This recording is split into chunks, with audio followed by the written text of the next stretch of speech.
ರೂಪಾಯಿ ದಂಡ, 3 ತಿಂಗಳ ಜೈಲು ಶಿಕ್ಷೆ. ಮತದಾನದ ಕೇಂದ್ರದಲ್ಲಿ ಮತದಾನ ಸುತ್ತಲೂ 100 ಮೀಟರ್ ದೂರದಲ್ಲಿ ಇಲ್ರಿ ನಮ್ಮ ಮತದಾನ ಸಾಲಿಗೆ ಹಚ್ಚ ನಮ್ಮ ಮನಿ ಅದ, ನಮ್ಮ ಮನ್ಯಾನ ಏನ್ ಬೇಕಾದ ಮಾಡ್ತೀನಿ, ನಡೆಯಂಗಿಲ್ಲ. 100 ಮೀಟರ್ ದೂರದಲ್ಲಿ ಏನು ಮಾಡಂಗಿಲ್ಲ. ಯಾಕಂದ್ರೆ ಹಳ್ಳಿಗಳಲ್ಲಿ ಗೌರ್ಮೆಂಟ್ ಸ್ಕೂಲ್ಗಳಲ್ಲಿ ನಡೀತಾವ ಮತದಾನ. ಆ ಮತದಾನ ಇಲ್ರಿ ನಮ್ಮ ಗಾಡಿ, ನಮ್ಮ ಸಾಲಿಗೆ ಹಚ್ಚೆ ಗಾಡಿ ಅದ, ಇರ್ಲಿ ಸಾಲಿಗೆ ಹಚ್ಚೆ ಗಾಡಿ ಇದ್ರು 100 ಮೀಟರ್ ಒಳಗೆ ಏನ್ ಮಾಡಂಗಿಲ್ಲ ಅಂತಂದ್ರ ಮತದಾನ ಮಾಡಂಗಿಲ್ಲ. ಮತದಾನ ಕೇಂದ್ರ ಮತ್ತು ಮತದಾನ ಸುತ್ತಲೂ 100 ಮೀಟರ್ ಒಳಗಡೆ ಚುನಾವಣಾ ಪ್ರಚಾರದ ನಿಷೇಧ. ಅನುಚಿತವಾಗಿ ವರ್ತನೆ ಮಾಡಂಗಿಲ್ಲ. ಈಗ ಸುಮ್ನೆ ಮೈಕ್ ಹಚ್ಚೋದು, ಡಾಲಿಬಿ ಹಚ್ಚೋದು, ಸೌಂಡ್ ಹಚ್ಚೋದು.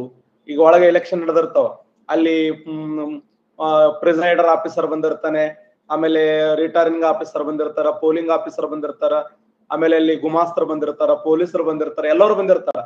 ಅಲ್ಲಿ ಸುತ್ತಮುತ್ತಲು ಏನ್ರು ಒದರಾಡೋದು, ಆಮೇಲೆ ಮೈಕ್ ಹಚ್ಚೋದು, ಆಮೇಲೆ ಬಹಳ ಜಗ್ಗಿ ಸೌಂಡ್ ಇಡೋದು, ಈ ತರ ಏನಾದ್ರೂ ಮತದಾನ ಕೇಂದ್ರದಲ್ಲಿ ಅವುಗಳ ಹತ್ತಿರ ಅನುಚಿತವಾಗಿ ವರ್ತನೆ ಮಾಡಿದ್ರ ಅದೇನಾದ್ರೂ ಪ್ರೂವ್ ಆದ್ರ 3 ತಿಂಗಳ ಜೈಲು ಶಿಕ್ಷೆ, 500 ರೂಪಾಯಿ ದಂಡ.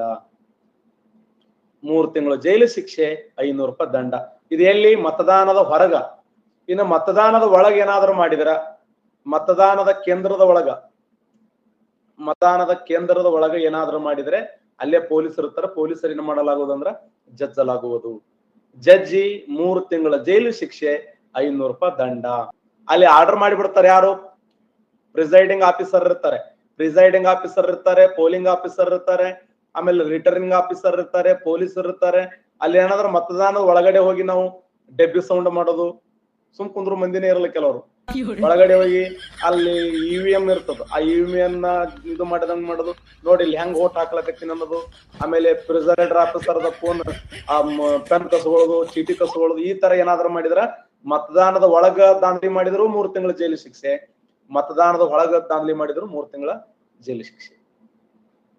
28ನೇ ಪ್ರಕರಣ ಇದು.